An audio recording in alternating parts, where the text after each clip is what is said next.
Okie dokie, it is live. Hello, YouTube. Hello, everyone watching this. I hope you are doing very, very well. Today we are with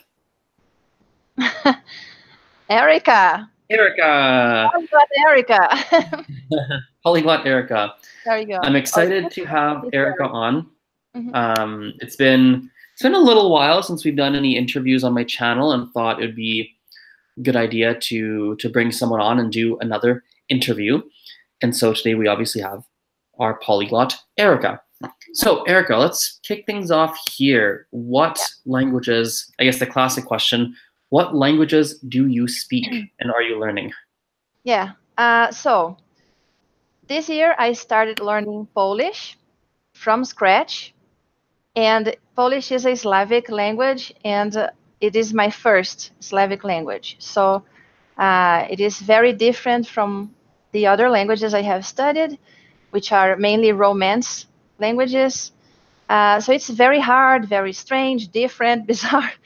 And because of that, I'm spending most of my available time on this language this year. So I Nice. started, yeah. And How long have you been learning it? I started in the end of March, beginning of April, like more seriously. I was just playing around with it since I don't know, February this year. And then I decided to really take it seriously and really learn it because I feel like if I'm going to start learning a language, I need to really focus on it and learn something and be able to say at least simple things in that language. So and because I heard that Polish was a difficult language, considered a difficult language too, I decided to invest more because of that, more time on it because of that. But I speak, my native language is Portuguese because I'm from Brazil. And well, here we tend to start learning English at school as the first language, and I think it is a very important language, and I actually use English to learn other languages. And so I started learning English when I was a teenager, I don't know, around, 12, 13, 14 years old at a language school. And then I had the chance to go to the US to spend a year there as an exchange student near Canada in New Hampshire on the other coast. And I spent a year there because it's close to Canada. I had a chance to visit Canada, Montreal and Quebec. Very short trip, but I got very excited about learning French. And when I came back to Brazil, I decided to start learning it. And that's what I did for around 2 years at a language school too. And then I got, very into language learning. I already knew I had improved my English, and I was very excited about practicing French. And a few years later, I started working at a language school. And at this school, there were teachers from other countries teaching their languages. So there was a Spanish teacher and someone from Italy, from France, from Germany, I guess. I don't know. And then I used the opportunity. I had this contact with them, and I started learning Spanish and Italian, besides French. So you speak English, French, Italian, Portuguese. You're Yeah, learning, sorry, Polish, you said? Polish, yes. Polish? Yeah, Did I miss any? yeah. So it's mainly these important Romance languages: Okay. Portuguese, French, Italian, Spanish. Oh, and Spanish Yeah, too. Okay, got it. and so the Germanic languages, English, and I started learning German, like around 4 years ago by myself, post internet, because those other languages I had started learning them before the internet existed. So it's different. And this year Polish. So I don't know, Nice. Seb. And why, like, why Polish? Like, you spent so much time in Romance languages. What made you want to switch over to something outside of that? Yeah. So I'm a teacher. I'm an English teacher now. I've been for a very long time. I'm still am. And my students, they use the internet to learn, and I encourage them to do that. And one of them started she told me, she mentioned once that she was using Instagram to practice her English. And then we continued talking, and I started to have these ideas for the students. So I started telling my students to do that, to create an account, a specific account just for English in their case, that's what they're learning, and to follow teachers who are teaching English and other people who are learning English. So their feed in this account would be just focused on that. And I started telling them to do that, and also to start recording themselves. This is an important point. Not just posting pictures of those posts teaching some grammar points and stuff like that, but also making something, producing, writing and speaking. So what kind of things do they? What kind of, when they have their Instagram accounts? What kind of things do you have your students talk about or write about? I would like them to do that, but it's very hard. So many of them kind of gave up because it's very demanding. I understand it's a demanding activity, but what I told them to do. What makes it, sorry to interrupt, what makes it demanding? Is it like time consuming or demanding like mentally because they don't know what to say and talk about it? Like what makes it? You need to incorporate that into your day, into your life. Incorporate the idea that, the sequence of steps you need to follow to do that. So you have to create your account. You need to prepare a text to practice writing, and then maybe use it as a script to record yourself, either reading the text or memorizing the text and recording, or just speaking spontaneously, whatever. I don't know. I would like to know also, this is a question that I have, why do people give up? Because for me, this idea has just revolutionized my language learning process. Which idea? Like the Instagram one or the giving up one? Yes, using Instagram to practice, to learn languages, and especially by recording yourself. And what I told them is that when they do that, they can see their progress. It's not like they're relying on their memory to know if they're improving or not, because this is very common. After a certain period of time, they say, oh, I don't know if I'm learning, I don't know if I'm improving, I don't know what I have, I forget things, and so on. If you register that somewhere, somehow, in the past we did that on notebooks, you can still do that on notebooks. But if today we have technology and we have this wonderful resource available to everyone, almost everyone, I guess, which is the possibility to record yourselves like we are doing just now. I wonder if there's a challenge around it because they're nervous. Like for example, you will find minimal, I mean, I have content in other languages, but I'll be honest, like most of my content is in English because it takes a lot of mental energy to make content in French and Spanish and Mandarin and Gujarati. And sometimes, especially for me, like, and actually for all of us, we have so many things going on in our lives that we don't necessarily have the mental energy to put into making, an Instagram post or a video or whatever in the language. Like, I wonder if that is the challenge. No, yeah, I totally agree with you. I totally agree with you.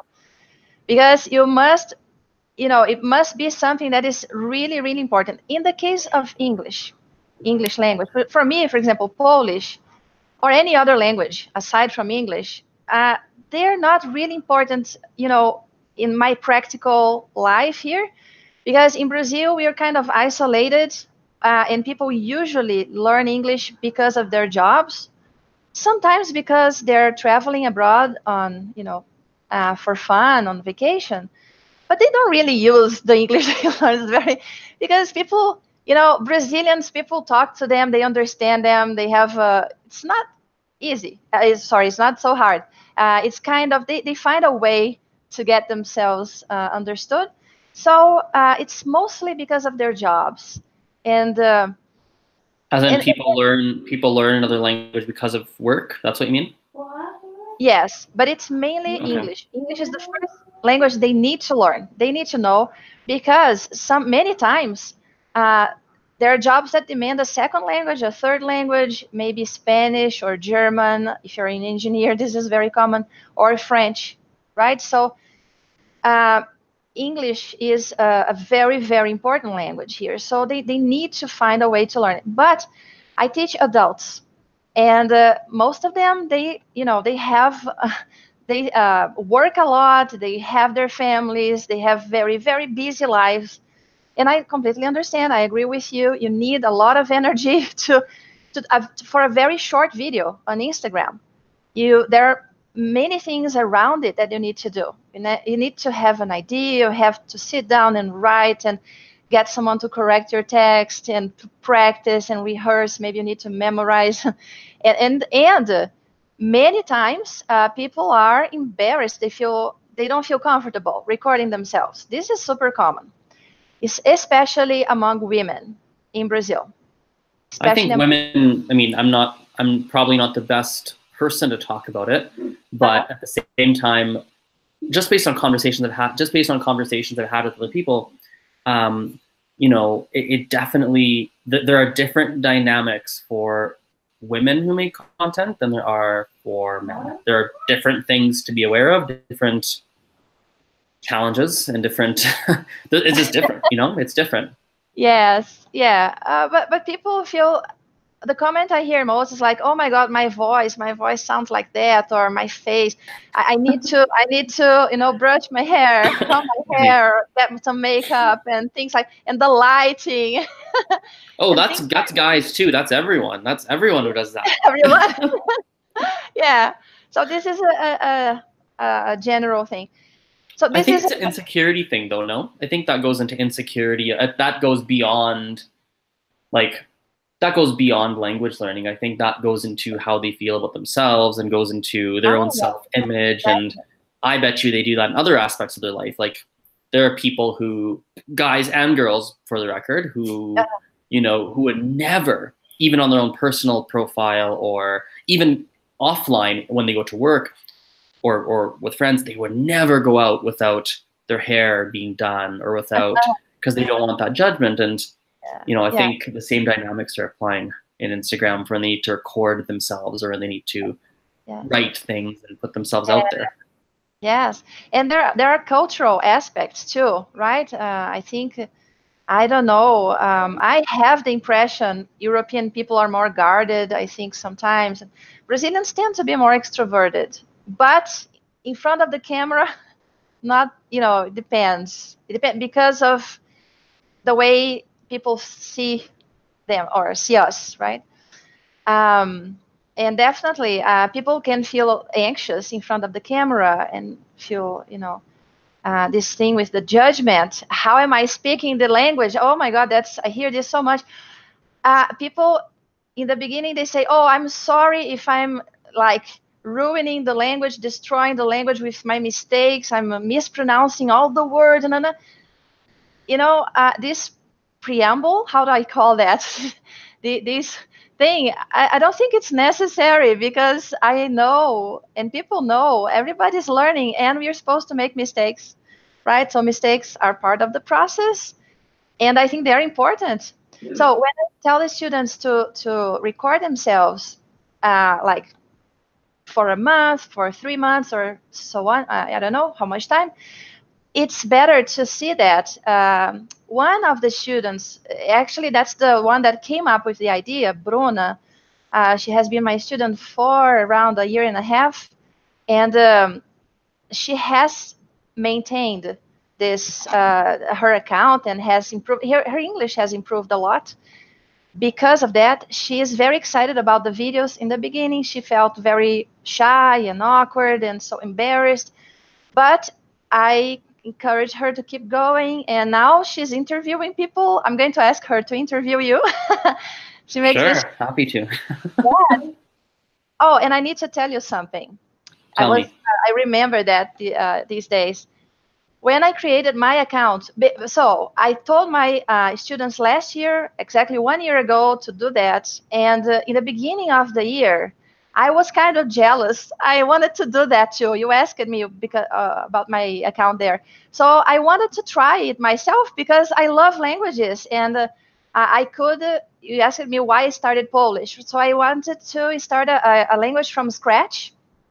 And I have some friends. We were talking in the beginning of the year in February, and they mentioned, just out of the blue, that they were having Polish classes. They live in the south.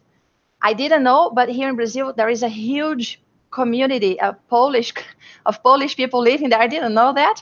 So they have these classes, free classes, to encourage people to learn it and to, promote the culture. So they're having these classes, and I said, oh yeah, so Polish it is. I will start with with Polish, and then I started learning more things, obviously, about the language and so on, and I fell in love with it. I'm totally in love with it now. I want to learn more. So I had. So do you I guess do you follow a lot of actually I want to go in this direction.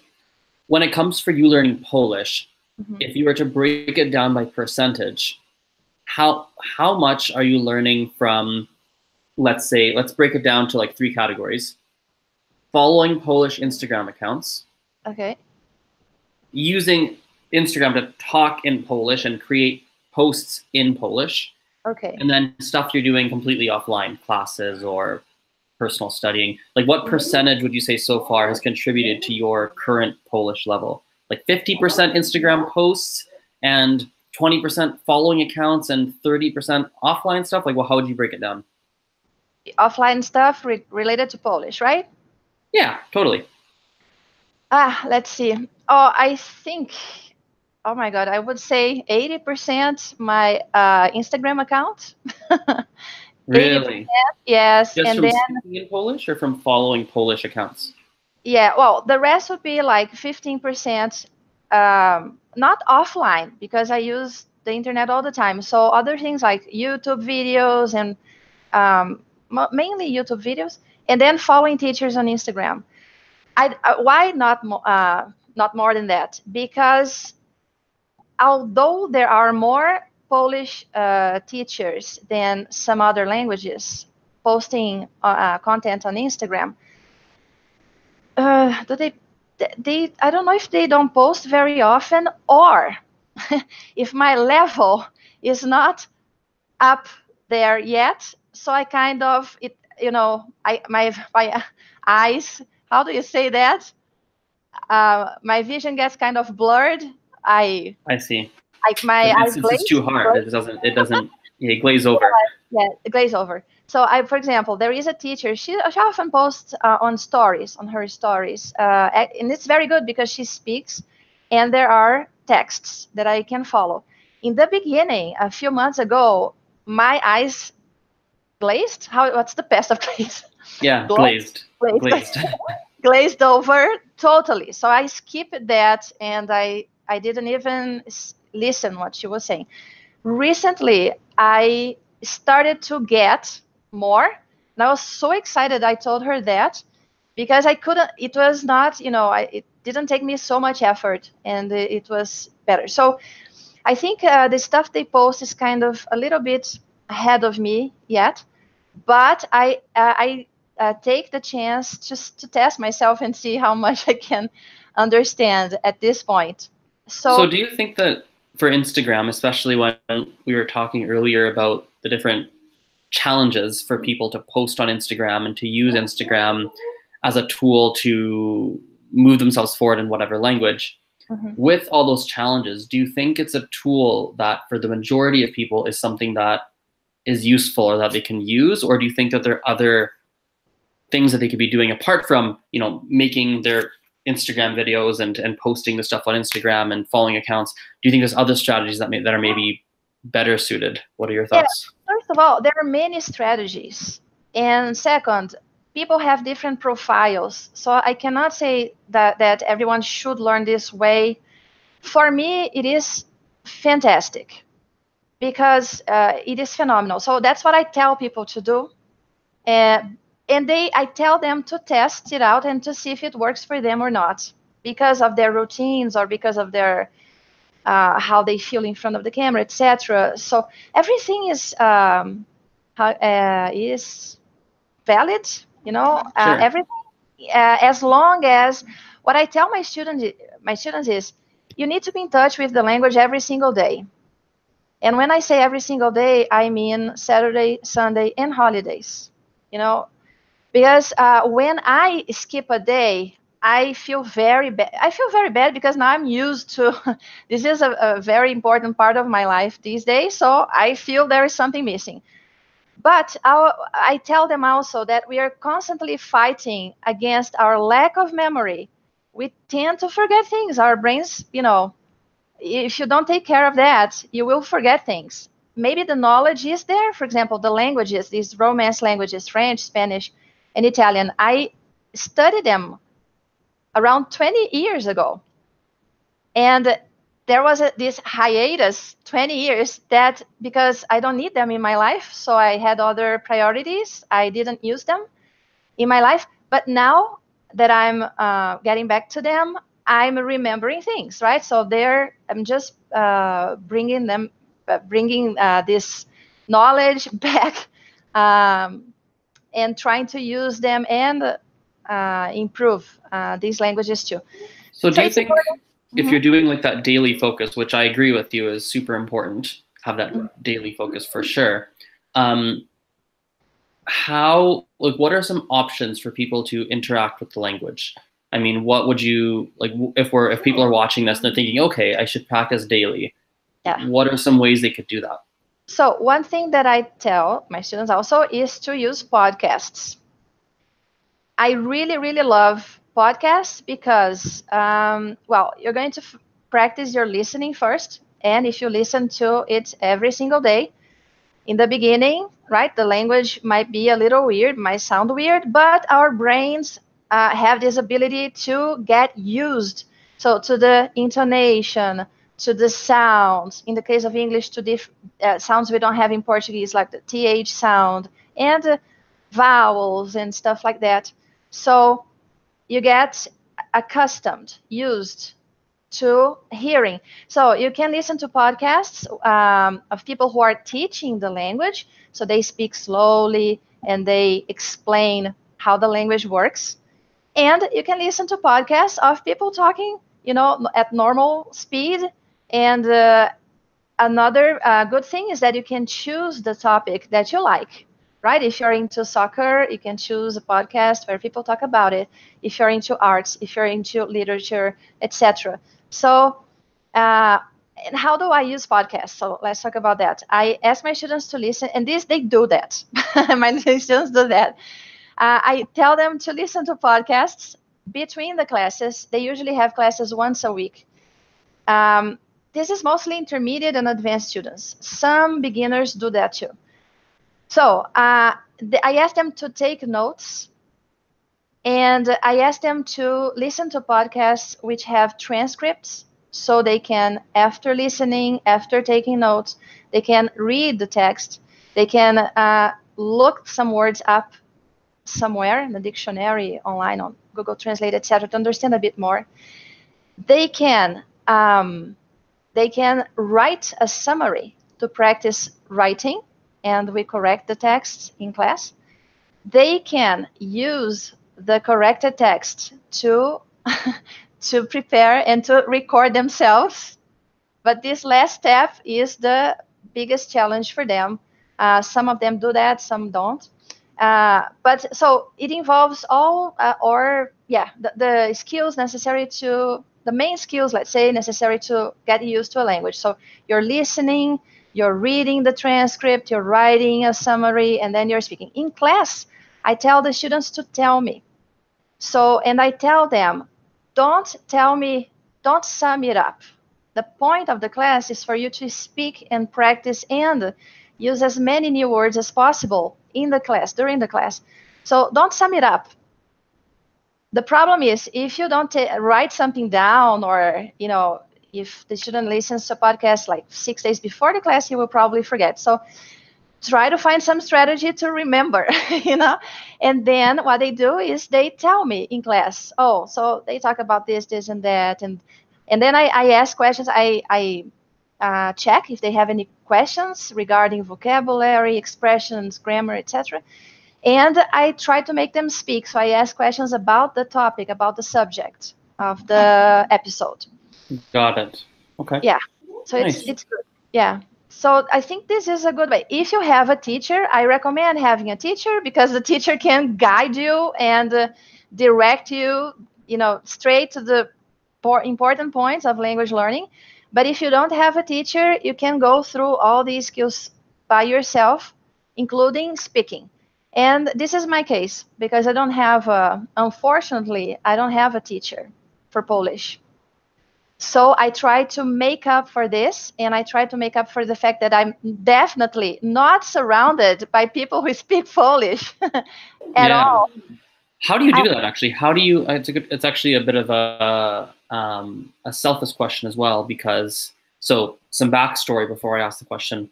For me, whenever I learn languages, it's a very important part of it is to have other people to practice with, for me, generally speaking. Not at all points in time, not always, but there will need to be points where I'm speaking with people and I'm hearing language used in a natural context by native speakers when they don't know that I'm paying attention to the way they're putting things together. So AKA not in a classroom setting. Yeah. And that's always been something that at some point in my language learning process, I have to do something that incorporates that, whether it's travel abroad, whether it's find people in my city that speak the language and do that, whether it's, a language exchange online. There's always different things I have to do. Now, I guess my question for you is, you were talking about how Polish, you don't have people to talk with, you're not surrounded by Polish speakers. How do you get over not having people to practice with, or how do you learn the language and still get to a very high level without actually having those people around to talk with? Is there anything you do specifically? Well, first, I need to say something. Now that we're online, it's easier to find people to talk to, right? So there are many Polish people who follow me on my Instagram account, and this is great also because it's a focused account. It's easy for them to find me, and we keep in touch. They have offered to practice with me. I feel that, I tried once. After 3 months of learning Polish, I spoke on the phone with a friend, which is now a friend, someone who is Polish, but it was so hard that I said, I need more time. I need more time, and I need more time I need time for myself. I can't have another person waiting for me to say something. I don't feel good. I need to practice saying, pronouncing the words and getting used to connecting the words and getting more familiarized with everyday words and things like that. So that's why I record myself every day. This is what I do. So basically you're doing that as in preparation to get you to a point where you actually could maybe have some sort of a conversation with someone. Exactly. That's the idea. And then I have to be careful not to wait too long, right? Because how will I know when I'm ready for my first conversation? So this is something that I tell people. You will actually go and still talk to people at some point or another. You will find people. Oh, yeah. Maybe not immediately. Yes. I consider this, like I said, I'm making up for the fact that Polish is not a language I have seen consciously in my life before. Because, for example, the Romance languages, I can pick up stuff, from, there are people in my family who speak French and Spanish, so I watch movies in Spanish, French, and Italian. So it's a lot more present in my life, although, there are not people speaking these languages, but there is more of these languages in my life than Polish. Polish is like what was zero before. So this is why I feel that it needs to be more intense. My approach, I feel personally in my case, it's that it needs to be more intense now to build this solid base. I need to have a solid base now. This is why I'm doing this. Actually, So one of the things I do is I participate in challenges from the beginning, from the start.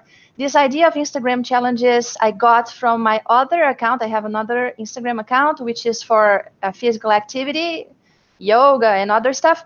And I'm following this woman who she has a family, she has many kids and so on, but she said she learned yoga by herself doing these challenges. So she took Like, part what do you mean by challenges? Like challenges, like like I think right now you're doing a speak every day or something. Exactly, yeah. Challenges are like there is someone proposes like one task per day. In the case of yoga, it's like a one pose per day. There are many challenges. It's good because it gets the community together. People participate. They get to know each other. People comment on other people's posts, etc. So it's really great. A great idea. So I Uh, wonder if that's an easier way for people to get introduced to Instagram. Like if you're going to be using Instagram to learn, and that is something that matches your learning style, your personality, and everything. I wonder if that's almost a tool people could use, right? So, for example, let's say you're struggling with, man, what do I talk about? What do I post? Well, what kind of lighting? If there's already some kind of challenge that's indicated by a hashtag, like hashtag whatever, yeah, right? Maybe the hashtag gives you an idea of what yeah. to talk about. I don't know. What are your thoughts? Yes. Your question is about what a person who has never used Instagram for this, Yeah, what I guess where I'm going is I've never really done a lot of, I don't think I've ever participated in any like a YouTube challenge or Instagram challenge or anything like that. So I guess what I'm trying to figure out is, for people who want to try using Instagram and post on Instagram and use that as a tool to learn, but they don't know what to post, I'm wondering if following a challenge and joining some kind of challenge, if that's going to help give ideas of what to post. Yes, yes, definitely. Because a challenge brings people together. So a suggestion is to start following the other participants and to see what they do. Because not everybody record themselves like I do. And many people post other things, and everything, like I said, is valid and helps people learn. And you get encouraged. This is why I like Instagram too, is because of the community that is very supportive from the beginning. I was like blown away by the way people they comment on your post. I've never, Azren, seen anyone saying, oh, like criticizing somehow. Oh, you suck. Your pronunciation is horrible. Oh, you're Never? never, never. Interesting. And it's Yeah. crazy because that's often I find people's biggest fear is like, what if people say negative things? Yes, it is. It is, and people say that all the time, and I don't know where they get it from, because it's as far, in my experience, not from Instagram. This bad experience. Maybe they're bringing this experience from outside. It could be. I also think it depends on how like how this is something. Okay, how do I phrase this? I've been thinking about this for a while, and I want to try and articulate this. I think it also has to do with two other factors. First of which being, how large is your audience, and second of all, how did you get that audience? So, for example, let's say, and I could be wrong on this. This is my hypothesis, but let's say you had grown your audience very, let's call it, oh, this froze. What's going on? Oh, we're back. Good. So let's say you had grown your audience in a very natural, in a very organic way. You picked up 3 followers today, 4 tomorrow, 2 the next day. Then you did an interview and someone came and you got 3 more, and it grows, very, very naturally to the point where everybody who follows you has seen a lot of your posts, and they have a generally, they generally understand who you are as a person. In that case, I think my assumption is that you wouldn't get a lot of negative comments. However, let's say I posted something, let's say this video here, for whatever reason, we say something and it goes completely viral. And suddenly there's 200,000 people who see this video, right? Most of those people have no context on who we are, right? And I might have said something that to someone who's followed me for a certain period of time, they understand what my true intent behind what I said was. versus someone with no idea, they don't hear it, they don't interpret the message the same way. And all of a sudden that leads to a comment like, oh, well, blah, blah, blah, blah, blah. You said this, that, the other thing, and I think that's dumb, or whatever they say. Like, I wonder if that is a factor. And of course, if you have a larger audience, there's just more people, right? And I don't know, like, I could be completely off base, but that's where my mind kind of goes with it. And so I think for people who are literally just using Instagram as a tool to practice, I think you're right. They probably wouldn't get a lot of negative comments because they're not, you know, they haven't necessarily had that, you know, they don't have hundreds of thousands of followers. They're probably not going viral with it. The people who are following them, it's probably going to be a small number that is familiar with their journey. And I think you're right. I mean, assuming my hypothesis is right on that, you know, they're not going to get a lot of negative stuff. You know, especially if they're not trying to grow, if they're not trying to find the right hashtags and they're literally using it as a personal, you know. Yeah, exactly. I think this is, I agree with you that it's proportional to the number of people. This is, I think it is, has some, you know, so for example, in my account is, I think it's a small, now it's almost 8 months old and I have 1,300 people. I don't know if it's small or not, but the number of people who likes a post, for example, is around, I don't know, 20 people, 25, and they are usually people related to language learning and the Polish people love it. They're always helping me. They are always helping me. When of course, I make mistakes in my pronunciation, you know, especially pronunciation, but grammar and other things, they help me. they help me, and they're so happy to help, you know, because it's, I don't think it's common to find for them to find people who are learning the language. So yes, I think that when your account is much bigger than that, proportionately, there will be some trolls. I don't know, people who have nothing to do with language learning. They, for some reason, they started following you there. Yeah, this might happen for sure. And then you have to learn how to deal with these people. There are many strategies. This is part of the process of growing your account, I guess. I don't have. But I don't know if, I mean, sorry to interrupt. I'm just thinking about this. I'm talking out loud. I think someone who was using it for personal learning purposes would not be focused on growth. And actually, it's funny because I'm having an epiphany myself. I actually wonder if they wouldn't have to worry about the negative comments, or it'd be a very small concern because they're not, you know, they're not using the account to grow, right? Yeah, exactly. They're using the account in a very different, like me, or even you, right? Like, we, in a way, might invite some comments that are not as positive, right? Potentially. Yeah. Because, so I'm not sure about you exactly, but a lot of my social stuff is for work purposes. And so having a larger audience, having more people follow, having that it's a focus of mine. Yeah. But if you're trying to learn a language, it's not your focus. And so I wonder if they wouldn't even have to worry about some of the negative stuff. Well, I have, as an English teacher, I have a channel on YouTube, and I have an Instagram account. My YouTube channel is small too. I think it's 1,300, the same size as my Instagram account. And on YouTube, yes, we've had some comments like completely out of the blue.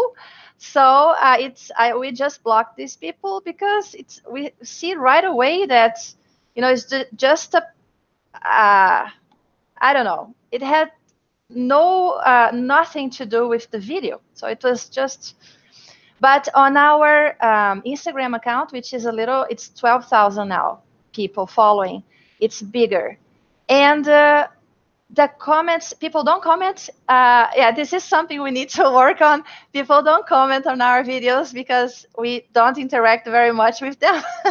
Right. So kind of get, they don't have the you know, the stimulus to post, to comment there, although we tell them to write sentences, etc. But we do other things. We do live streams, and now we have some classes, conversation sessions, and grammar classes live, and we do these kind of interactions. So on Instagram, we get very, very rarely, again, this kind of comments, which has nothing to do with the post, and then we just block the person because it's, you know, it's not like there is a connection with what we are doing there. There is no connection, and it's super rare. Totally. How Yeah. do you so for your posts personally, it's going back to something we're talking about. How long does it take you to make, let's say, one of your Instagram videos? So, and this is Yeah. including the actual shooting, some of the Yeah. planning, some of the thinking, like how long does it take you on average? I was thinking about this today because I started in the beginning in April. I started with one video. My idea was I'm going to post one video every day. Because I was in the very beginning, I said I'm going to say just a few words in Polish and record them. So this didn't take me much time because I got a book. I was following a book. I got the sentences were ready, were correct, and I use Google Translate to help me with the pronunciation. So I need to get the script, which is the sentences. I need to put on Google and repeat and practice the pronunciation, and then I record in the beginning, sometimes a few times. So sometimes I'm not happy. I have to re-record. So for a very short video, for short phrases or words, it would take me around 10, 15 minutes, which is a lot, I think, for some people already, right? I understand That's that. nothing though, 10, 15 minutes. Okay. I was thinking maybe it'd take you longer. I wasn't sure. No, because it was very simple. And remember that I don't care much about makeup, lighting. I do the basic. Everything is ready here. I know where everything is. I know what time, when, what part of the day. Everything is planned. Because if I every day I need to make decisions, a lot of decisions, this will take me hours. So I plan things. Because of these plans, the time is shorter. Ah, that's a Yeah. that's a very good point. Like, Yeah, yeah, and timing is everything. as time passed by, I started to plan ahead. Like I'm going to write scripts for a week, and now for a month, and now for. So nowadays I have scripts for around a month. All my Got it. videos. Okay. So they're all ready. They are. I know where they are. I know what time I'm going to record. I know where the light is. I know where the tripod is. I just get everything immediately. I don't have to think. You know. Oh, so So you use a tripod and everything, like you have a real camera set up, I use my phone, my cell phone. but you have a Or tripod for your phone? yeah, for the phone because I don't have any other place to put it, but you can put it anywhere actually, right? You can actually hold the phone. Yeah, and actually, a fun fact, you just give me a flashback for Uh-huh. people who don't want to buy a tripod. You can actually make a tripod out of a portable coffee cup. If you just YouTube it, how to make a tripod for your phone using a coffee cup. You can cut into the sides and cut off the front. It's not hard. I'd have to Google it again. And I used to use that as a tripod because I didn't want to spend the $100 or $50, and That's it a great. works really well. Yeah. Oh, that's cool. I'm going to check that out. Yeah, so you can of course try other way. You don't need a tripod. It's just we had a tripod because we already record. It's been a year and a half that we've been recording for our English classes. So we have. I actually have this equipment because of English. It's not because of my learning language activities, and I use it. So because I plan everything, and I plan based on what I do. So it's always a learning and improving process. Doing, paying, observing, and improving. Doing, Right. observing, improving. Doing, Hmm. observing. And then today, today, I record 5 videos every day. I record, Why? Every yeah, day.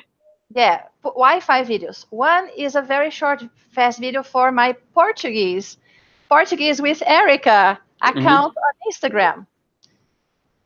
Less than 1 minute. It's easy. The other 2 videos are one is for Instagram for my feed, my Polish feed, and then I get sentences from a book. I'm following this book. I have reached the half of the book, and I'm not going to stop now. I really wanted to stop now, but I'm not going to. I need 4 more months to finish it, but I will continue. And I do this one. So I get the sentences, I practice using Google, and I practice pronunciation, I record, I memorize the sentences. This is something that I do and takes more time memorizing, but I prefer. The other video is a grammar challenge for me that I started for myself. It's a Polish grammar challenge because after 3 months of studying Polish, I understood that grammar Polish is one of the biggest challenges. There are many cases. There are 5 or 7, I don't remember now. It's a language with cases. That means we need to get used to the endings. To one word can have many different endings depending on the function of its function in the sentence. And I said, I'd better start now and start getting familiarized with these rules. The point is not to memorize these rules, definitely not. But I want to have this very superficial idea of the whole grammar. This is something that I have, you know. And Right. I get the examples. I just read the explanation really quickly. I get the examples, and actually the examples, the patterns that I find in the examples are getting here inside my brain. So it's not so bizarre anymore for me. I get the sentences and do the same thing. I put on Google, repeat, memorize, and record. Okay, these I take see. me like 30 minutes. Mhm. And after that, I started taking part in some challenges. So it was Level Up Language Challenge. I did it for 3 months. And then I started, this is a tip for you if you want a suggestion of a challenge. This is a forever challenge. Go It's for it. a 30-day speaking challenge. If you put the hashtag 30DSPC, you'll find people doing it on YouTube, on Instagram, on Facebook. And the person who hosts it is Jonathan Huggins. Maybe we'll put the description below. And he's the organizer. He's been doing that. He started for himself, recording videos to practice. He speaks many languages. He's a polyglot too. And he's been doing that for 1.5 years, I think, or almost 2 years. And he decided to open it for other people.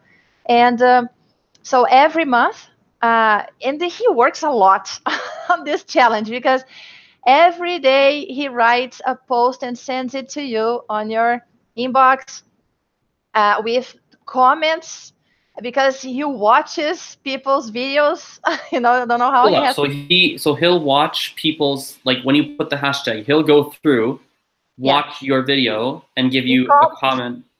Yeah. Shut up. That's crazy. Wait, hang on one more time. What is the hashtag? So Hashtag 30 DSPC. DSPC. You might find now, Azren, another challenge. It's a new challenge. Try to see if it's Jonathan, because there is a similar challenge going on now too. And I'm gonna look it up right now as we talk. 30. So Jonathan, if he doesn't know the language, he comments, "Oh, because we put in my case, for example, I write in English. I write my sentences in Polish and in English so people can understand what I'm saying, because very few people know Polish. Sure. So he comments. He gives us some kind of feedback on what we said, not on the language, of course, but on what we said. And sorry to interrupt. Is his name John McLeod? No, I think this is the other guy. It's Jonathan Huggins, Huggins. I found a John who's also in this challenge. Another John. Jonathan Huggins. Let's see if I can find him here. Try to find him on Facebook. Well, I think I found his Instagram. It's got U.S. Polyglot learning Spanish, French, German, Italian, and Russian. For English content, follow. Yeah, I think I found him. 30-day speaking. I found him. That's him. I'll type his thing in the live chat here. Yeah, so he has this group on Facebook, which is a closed group, and but it's for everybody, right? Of course. So he's very organized. He has like Google Docs for every language, and people can record because it's a speaking challenge. So we need to record. You can record with a video or just your voice. You record somewhere and put the link on these documents. And what's the name of the Facebook group? 30-day speaking challenge. So 30 days. 30 DSPC. Oh yeah, yeah, I found it here. If you just search it, you find it. 30 days, Yeah. 30-day speak up. Is it the 30-day speak up challenge? No, it's Speak not up. that. Oh, That's not it. If another you one. can do me a Send, huge favor yeah, when you okay, can, of course. fire me like after this like email or after this live stream, send me an email with like the 30-day speak like with those links, so the 30-day speaking Yeah. challenge, like, and I'll put those in the description so that Yes. Yes. people can check those out. So I think those will be useful for people. 3D SPC. I'm going to put there.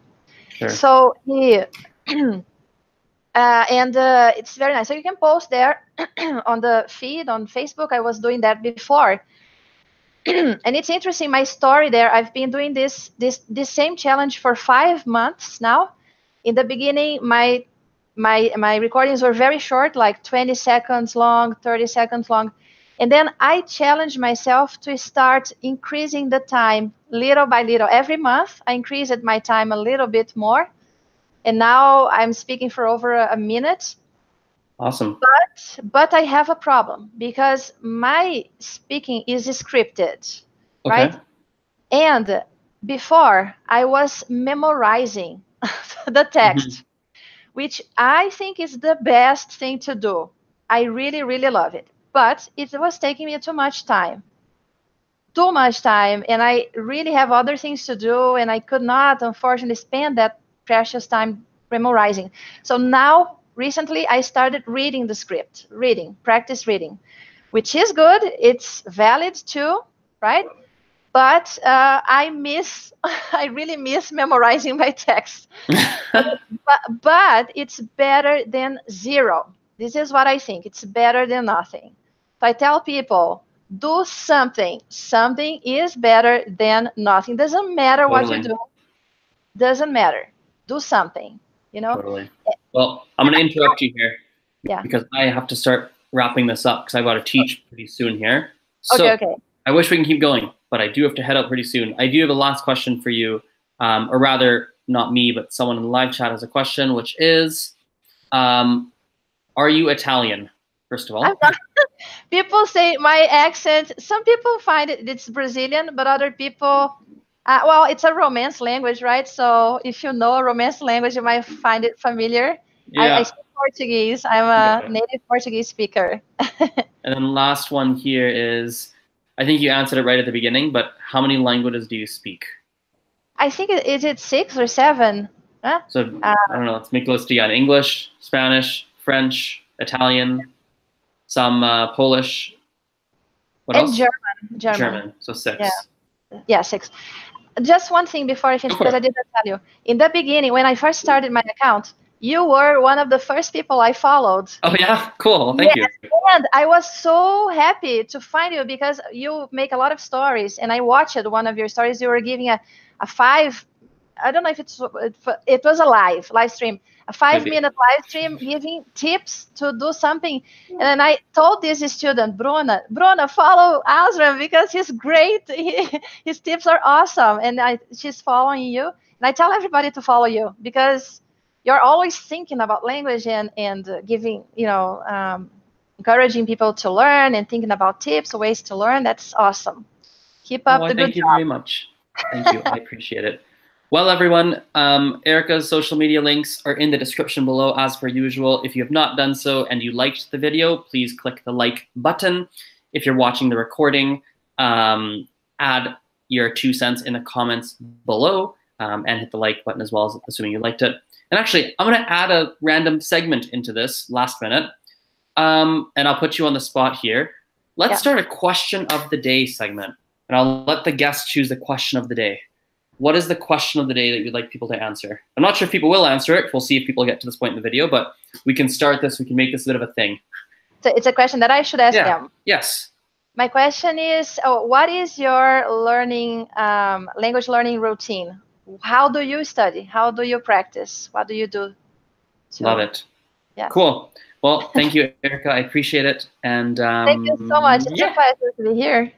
totally. Very honored. Cool. All right. We'll talk later then. See you. See you next See you time. guys. Bye, everyone.